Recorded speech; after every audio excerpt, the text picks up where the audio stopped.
Welcome to the Encore Audio Archives YouTube channel. I'm Taper Dave, and this is my channel. I've uploaded hundreds of talks here that I've recorded at meetings in West LA, and I've also recorded conventions starting in 2013. I've got a bunch of those up. And Walt and Mary Murray, the original owners of Encore Audio Archives, started the company in the 80s, and Walt recorded Joe and Charlie's and a bunch of stuff down in Vista, California. My sobriety date is June 20th of 1994. I hope you find something you like, so please like and subscribe to my channel and comment down below. If you want to hear something that I don't have or that you don't see, I'll see that I get it. Anyways, take care and have a great day if you want to.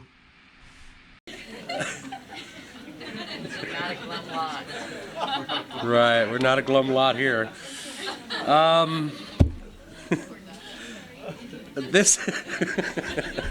This is a one-speaker meeting.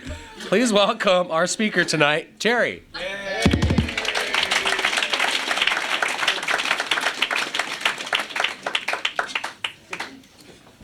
Hello, my name is Terry and I'm an alcoholic. I'm putting my coat on for my gig coat.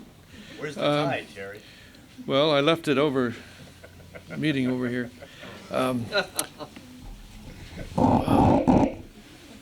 My name's Terry, alcoholic. Terry. Grateful to be sober. Grateful to survive. Last time I was here in the front row, that they threw the cake up in the air and I caught it in my hand. And this, all we had to do tonight was just shove it back. Anyway, I'm an alcoholic who grew up in a discussion about alcoholism. Way before I drank, I was around the kitchen table, and they talked about alcoholism in my family a lot. Grew up in Hawthorne.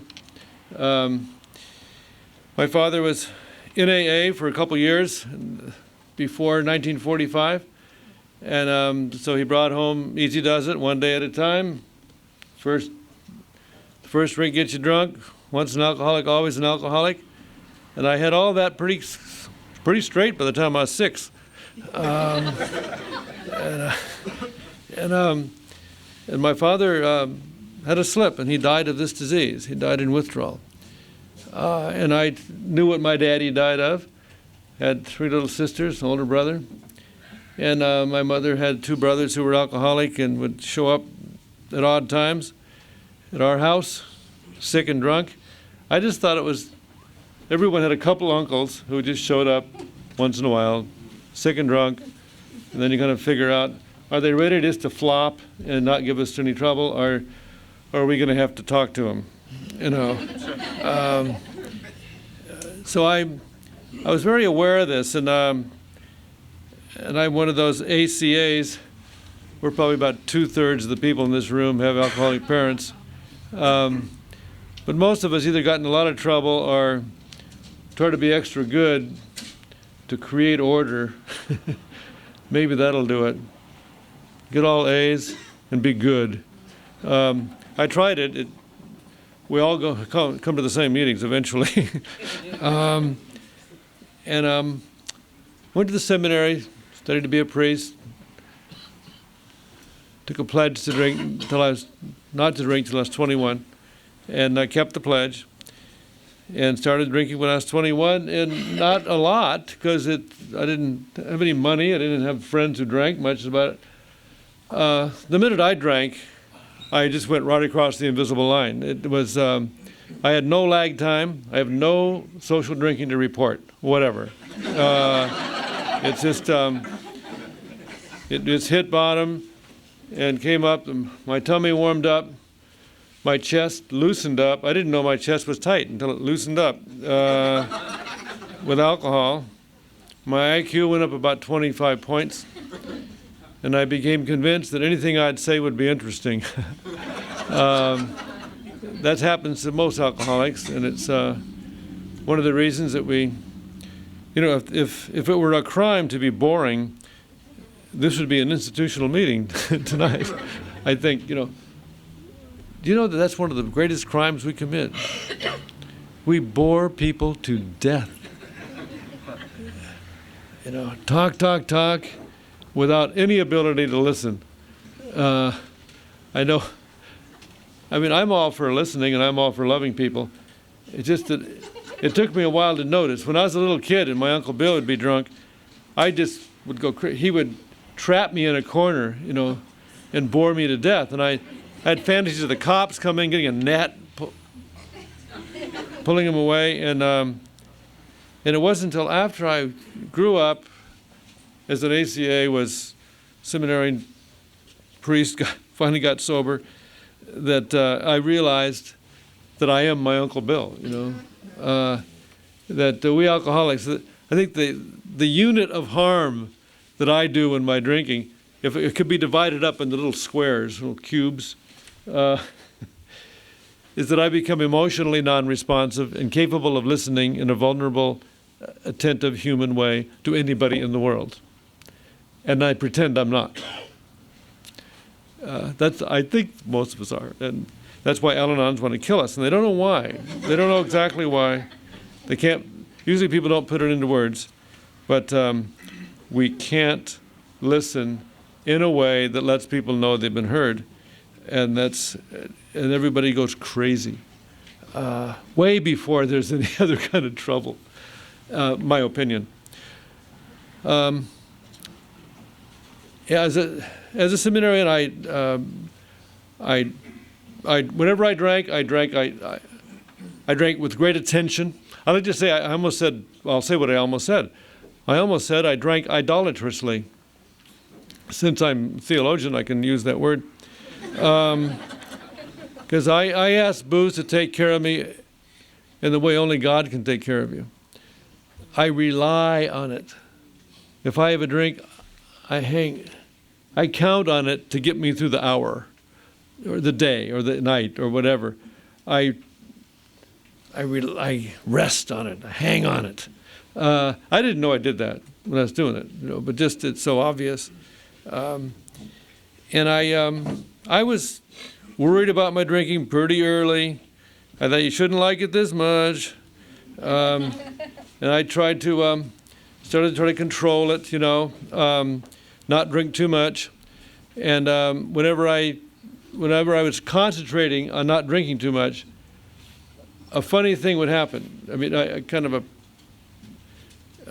when I would be successful and not drink too much, you'd think I'd be proud and, hey, pretty good. My reaction whenever I was able to behave myself was, this is way too much work and no fun. I am not interested in this, Much rather not have a drink at all than to drink like I'm supposed to. This is stupid. And then when I would get drunk, I'd say, well, at least I tried. That was the mixed up way I went. And I was ordained a priest after I was already worried about my drinking. And I went to work. I was not cynical about my vocation. I was trying to get down to business and learn how to be good to people. Because, when you're young and enthusiastic and idealistic, you always think the old guys are out of it and inconsiderate. And I'm going to be someone who's sensitive and smart and help people out really.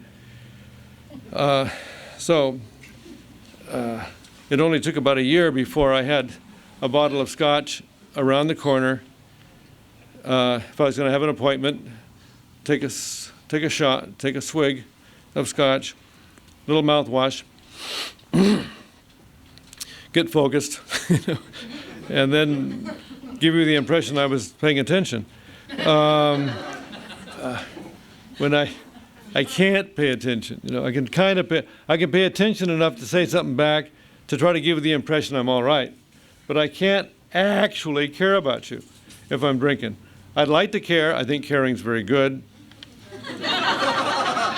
I'll care as soon as I can, but I can't actually care right now because I'm a little busy. I have this drinking project going on, and it takes a lot of attention, to keep drinking but not drinking so much that you get so bad that you get in trouble and can't get enough money or go to the store, It's very challenging, and that went on. That's a booze fighter. A booze fighter is someone trying to get as much to drink as he possibly can and try not to get drunk. Not everybody has that social pressure, so obviously, as I had. And I began to, bar hop my way home from places if there was drinking going on. Somehow, I was never done when the party was over. I'd say, good night, bye. I didn't mind leaving, but I got to get done. We have a job. We're people with a mission, and you have to get done before you go to bed. And if the party ends too soon, well, then you got to figure out how to do it.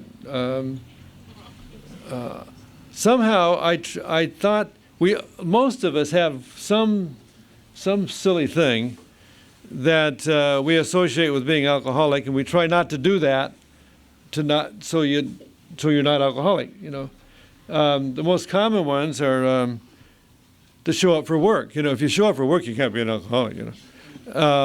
Or take the morning drink. If you don't drink in the morning, well, come on, don't drink in the morning. They're the two standard ways of proving you're not an alcoholic that alcoholics use to prove they're not alcoholics. And one of the quirky things I had in my head is that if it's after midnight and you buy a big bottle of booze at a liquor store, you're an alcoholic. Regular people don't go shopping at 1 a.m. for a fifth of scotch, or a bottle of white port when funds were low. White port was, I'm still just grateful for white port because that's the most effective, nickel for nickel, this,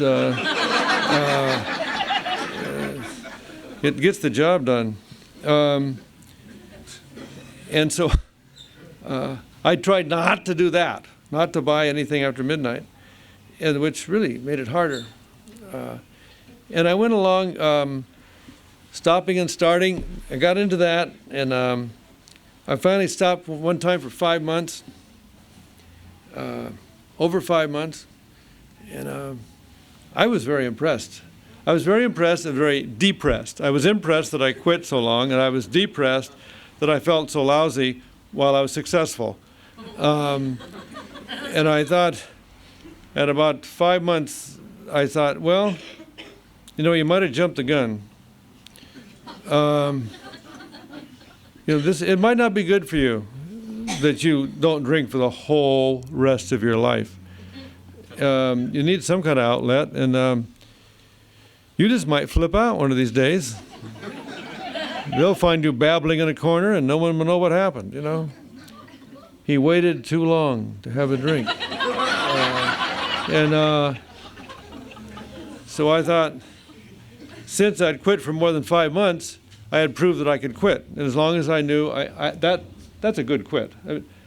That means I have the talent to quit. And as long as I know I can quit, I might as well start. All I have to do is quit fast if there's any trouble. And I got in trouble, and I was on a vacation, and I was in New York for the first time in my life, and found out how civilized they are there, where the bars are open till 4. Never was done at 2. It just didn't seem right. And I was in bad shape getting back, and so, okay, you proved it. You should not drink. So I quit, figuring, well, here goes again. I'll be dry. And I lasted 2 days, Then drank for 3, and quit for 1, drink for 5, quit for 5, drink for 1. I quit so much and in such an irregular fashion that half the time I didn't know whether I'd quit or not. If you said, would you like a drink? Just let me think. Did I quit? And quit. And while I was quitting, I considered myself a non-drinker who drank sometimes. Because in my guts, in my marrow of my bones, I knew I was alcoholic. And I knew when alcoholics drink, it's death. And I just hoped I wasn't quite a full-fledged alcoholic, But I wanted to be a non-drinker, but don't sometimes have a drink. And I was doing bizarre things. When I did drink, it would it'd flip out. The stories keep popping in my mind. One of them was, just so I was doing pretty well for a while. Hey, thank you very much. This will be all right now. I had not been drinking for a while, and I just started drinking on a day off and met two of my buddies, two classmates, and we went to a movie. And Hawaii was first run that year. This is how long, I'll let you know how old I am, at the Egyptian in 60-something, And you know how it is that when two non-alcoholics want to go to a first-run movie with a big line? You know what that means. You're in a line. And then you go in and you're trapped, and you can't drink. And it's a waste of money. You just spent money getting a good high, and then you're going to waste it by going down. And so I got in there, and the movie started, and I thought, got to do something. So I got up and clutching my ticket, stepped on everybody's toes, right in the middle. It was a crowded thing, and went up the aisle across Hollywood Boulevard into Hal's Nest and had a double scotch. I didn't sit down or anything. I just said, into the bar, double scotch, bye. And I went down the aisle, went in the stepped everyone's toes and sat down. And then I got up again, stepped everyone's toes, went up the aisle, back. And I don't know how many times I did that, but I was 86 out of Hal's Nest while I wasn't there, while I was, wasn't even accustomed. I mean, all I was doing just buying drinks at the end of the bar and disappearing. What's so bad about that, I was refused service, and that's the way I drink when I'm not drinking. And I finally decided that quitting was my main problem. If you quit drinking for life more than 10 times a month, it will affect your self-esteem. So I decided that I just quit quitting and accept myself as a drinking person. And I got down to where I was kind of a fifth a day, and I'd skip a day or two here or there just to kind of reconstitute. I think even if we think we're drinking every day, a lot of times we do that. It's just nature's way of defending itself. And there I was in South Central Los Angeles, skinny young priest, drinking his fifth a day and trying to navigate through life. And I was going down the tubes. I was tired when I was rested up. And I was in despair and not knowing why. And I know I was showing up for most things, but then I started missing things. And that's what got me in trouble. I just missed stuff. I'm in a profession where they count on you showing up. There's a lot of people all together there at one time. And so I had a few showdowns with the boss, and I always ended up to think, well, I just won't drink anymore. That'll solve that. Right. And after that wore out, I was sent down. He turned me into his boss, and I got to go see the cardinal. And that was kind of interesting.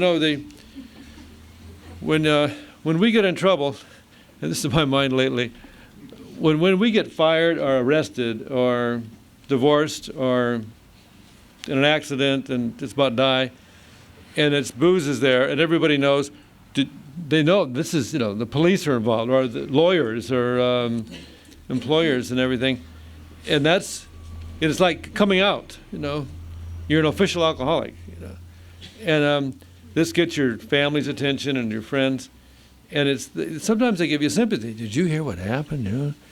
And they kind of feel sorry for us. That's kind of nice, but when it happens, I don't think most of us, we don't care that much. It's, I live with a sense of doom every day, and when doom arrives, it's not that much of a contrast to a regular day. And you get to go to places, meet new people, and it's kind of expensive. It's all right, So I lost my job as a priest. I didn't become a non-priest, but I just didn't have an assignment. And if you live where you work and drive a company car, that's a big change. So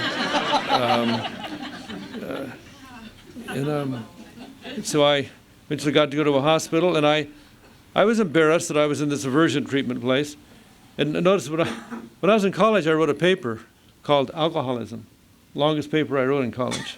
I read the big book 2 years before I had a drink, and I felt like I was living with alcoholic stuff, thinking about it, wondering about it, studying it for many years. And here I was in this hospital where they give aversion treatments by a nausea drug and warm salt water and a few things to drink, and you get very, very sick. And if you take 5 of those treatments over a 10-day period with 2 easy follow-ups, with a spirit of good sportsmanship, you stay sober for the rest of your life, you know. And I just felt more embarrassed that I was there. I thought, you know, I should have caught this.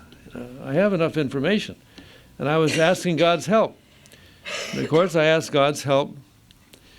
Sorry to interrupt your viewing. Taper Dave here. Just wanted to take a second to ask you to like and subscribe to my channel. Let me know if you like what you're listening. I've got some very good talks here, and this one's a great one. Just curious, do you think this is better than Zoom? Tell me what you think. I'm assuming you're like me, that when you pray, you ask your higher power to help you out. And we usually have an idea in our head what that help should consist in, you know. Whatever it is when we're drinking, that's not the help we need. So self will run riot, prayers give God a bad name, you know. And so I was praying. I guess I didn't say, God, you do this, you do that, the other thing. I just had this general picture, and the picture was, I'm supposed to turn out better. I'm supposed to become excellent, so you can't reject me, and that I'll feel good about myself, and I'll do a good job, and be competent and poised, strong but vulnerable,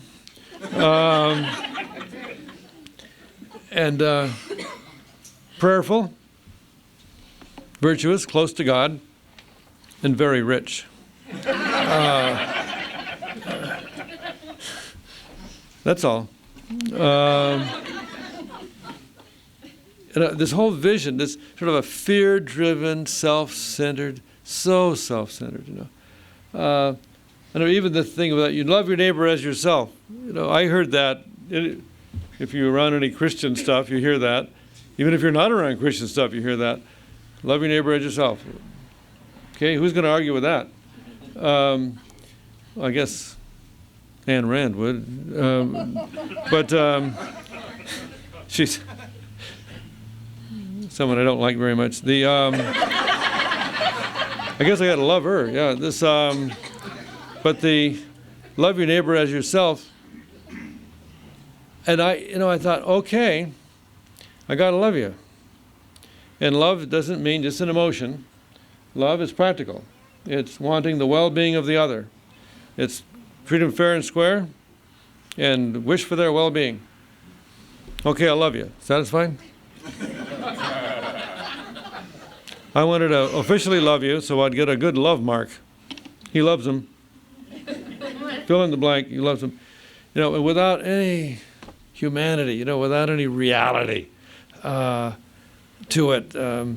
I was all for loving, but I was so fear-driven and self-centered that I just, you know, I needed some help, and so I'm going along in my post-quit drinking mode, but then still quitting once in a while when I was in trouble, and after seeing the Cardinal,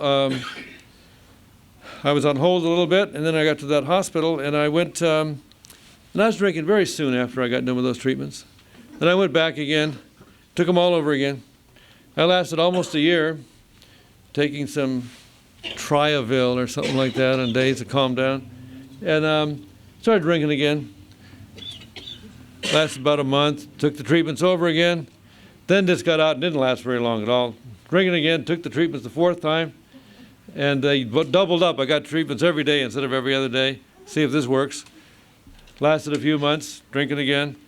And the 5th time I went there, they asked me never ever to call them up again because I was demoralizing the other patients and the staff, and to say nothing of what my morale was like, because I would kind of sleepwalk myself into a drunk. I'd say, you know, we're praying for you. Hope you're all right. Yeah, I'm all right. I'm all right. And I'd work and I'd do my thing, and I'd come to a day, and I had two kinds of obsession.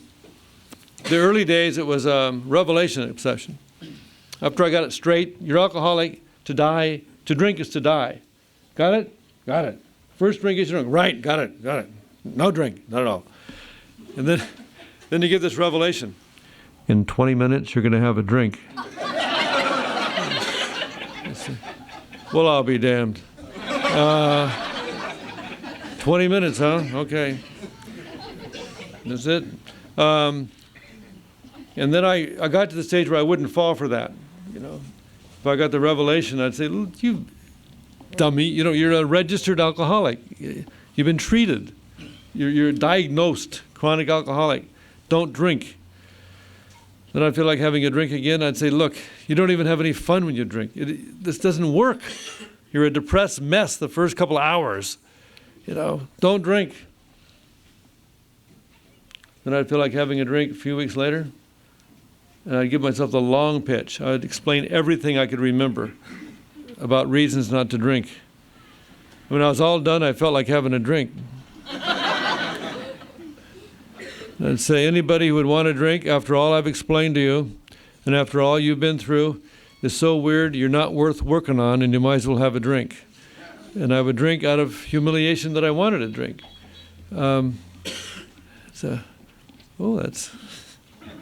That's a ring of a phone. It's a rock and roll stuff. Try to get Bach on your phones. It's better.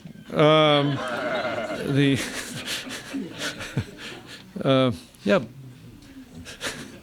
B-A-C-H, yeah.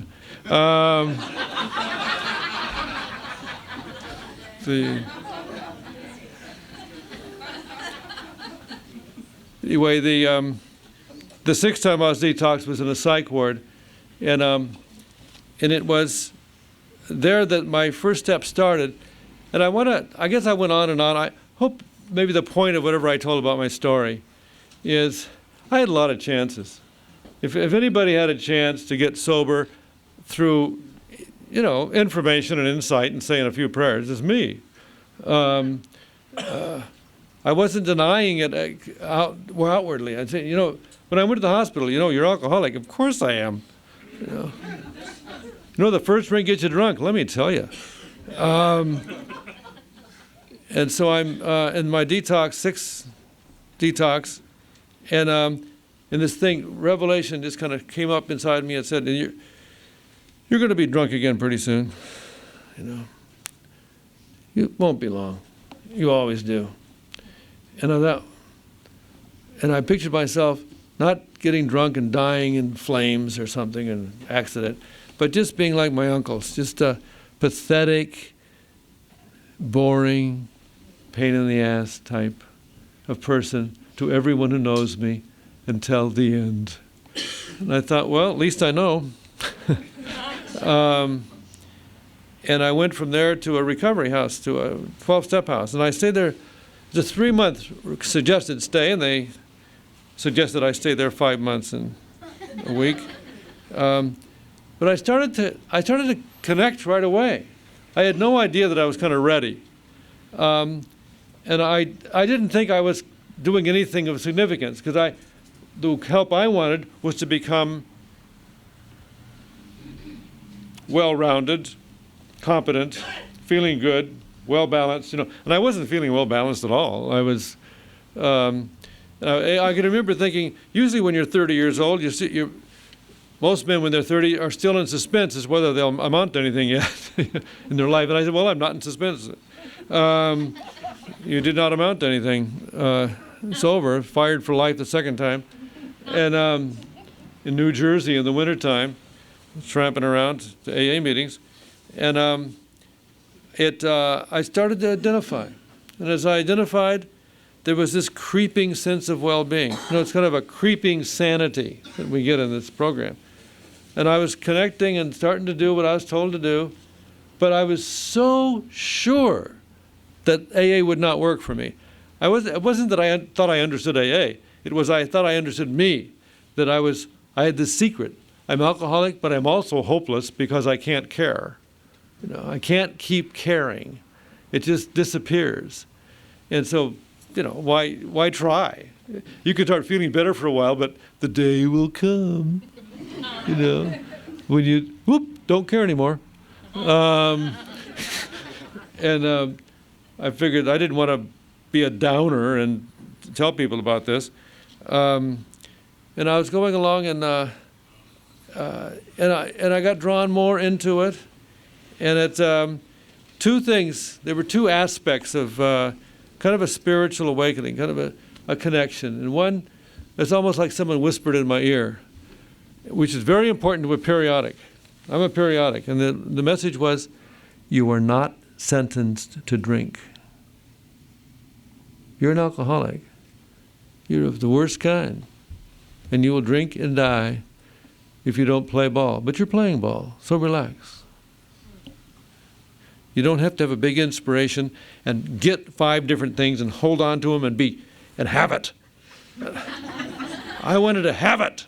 I want to get it and own it. Bye.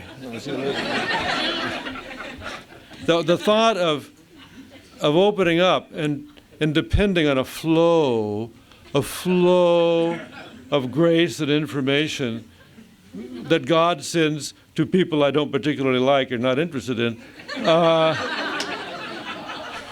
that flows across the room into my heart and keeps me sober. I mean, I can't imagine that. I couldn't imagine that. You're not sentenced to drink. Just keep playing ball. Do the next indicated thing. And I thought, And then I had another big thing was, I was going about, it was 3 or 4 months into it, and I had this thing where it was a round robin participation meeting. In the middle of the meeting, it's, I think I know what you're doing, higher power. So far, you have shown no interest whatever in my agenda. My agenda is to become excellent and thereby be immune from rejection, and make some money. And be good, of course, be of service to others. And I said, you have shown no interest in my agenda, but all you seem to be doing is getting me to get a kick out of other people. And I use that word on purpose. I think it means getting a kick out of people means a balanced love, where you care about them and you enjoy the person at the same time. This is the normal way people mature and have relationships. They actually care about people and enjoy their presence. Kind of a new concept to me. And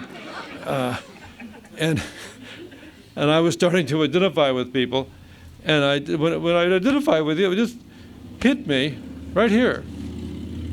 And I'd just be so happy you're sober. I just know, oh man, I just know, keep coming back. I just know drink is not good for you. I can tell from the way you say this, And it's just so great you're not drinking now. I guess no. Ooh, and I hope we both can be sober. And by the time, if you have little attacks of happiness that other people are sober, God is working in your life. That's like the building block of sobriety, is to be awake to someone else's presence, and to be happy that I was talking to a guy, a very earnest, intense, depressed guy in a recovery house in Torrance one time. I was down there and was in a meeting, and he knew I was a priest. He came up to me and said, "You're a priest. How do I find God? I need to find God. If I get loaded one more time, it's death. Got to find God. How do I do that?" And so and I figure anyone interested in finding God has already been touched by God, so already been touched. So I started fishing around a way to see if I could tell, to get what. So I asked him about meetings and, what he was doing so far in AA, and do you ever like a meeting? And he said, well, sometimes I get glad in a meeting. And that's it!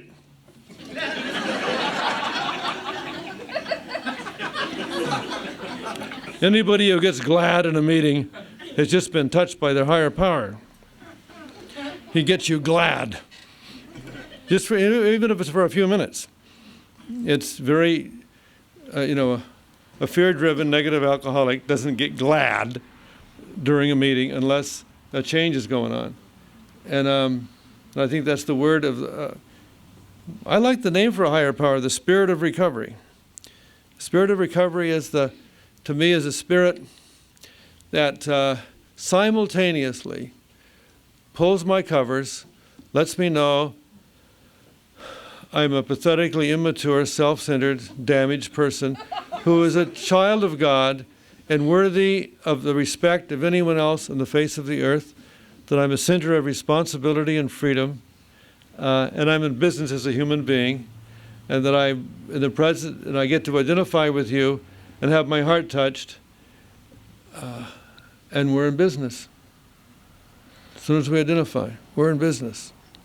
And my higher power has this thing where he says, ha, ha, ha, I'm getting you to act like you want other people to act, And if you want to know what to do next, just ask what you want that person to do. You want them to be relaxed and accept themselves as they really are. You don't mind that they got hang-ups and they're weird. It's fine with you. Come on, adjust that you're weird. Take your turn. Try not to give anyone a bad time. And I hope you're aware that you're pretty grateful that you're sober and that you're up and running and can do stuff, regular stuff, and connect. And that's what I'd like for you. And tell the truth when it's kind of difficult, and then get the enjoyment of having someone look back at you, look you right in the eye, and identify with you, and love you all the more for the chance you took of telling the truth. And then you can hug them and get glad for a few minutes, and then have another meeting where you just can hardly wait till it's over. People aren't sharing right, they're taking too long, and this guy up here now talking this meeting, it's about 5 minutes to 9, and he might think he can just go on, because I heard he gives a lot of pitches, and my God, when people would go overtime, when I was in my recovery house, I just go berserk. I just start twisting the chair apart. The deal's until 9. I got to go back to my recovery house and sit there. But I wish I could tell you I'm different now. It's the spirit of recovery that's drawn me into this fellowship and into this way of life, where I don't know whether it's more acceptance of my own narcissistic, head-tripping, avoidant behavior, or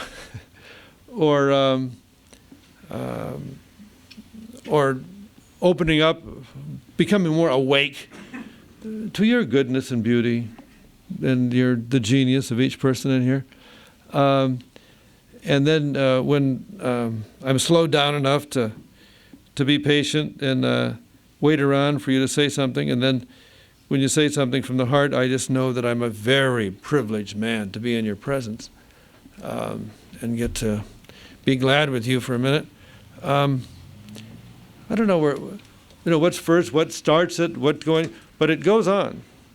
Real life, I don't think we get saved any suffering in Alcoholics Anonymous. You suffer, there's a kind of just a basic level of suffering. Everybody's got it. If you're alive, you can take a lot of suffering. If you're sober and you get glad once in a while, and you know that you're welcomed from the bottom of everyone's heart, it's all right. Thank you very much.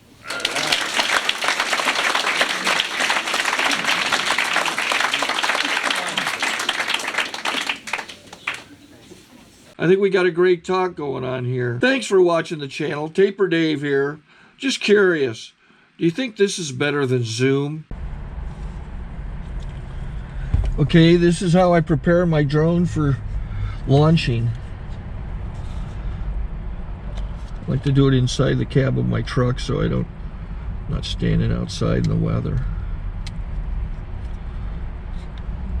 To install the joysticks for control, up and down, right and left, powered on. I have an Android phone that I use to connect it to the drone with, and it's actually controlled through the iPhone, through an app. Oops, wrong way. It's actually controlled through the iPhone, or through this Android phone, through the app. It's actually controlled through the Android phone through an app, and you connect it through this short connection right here.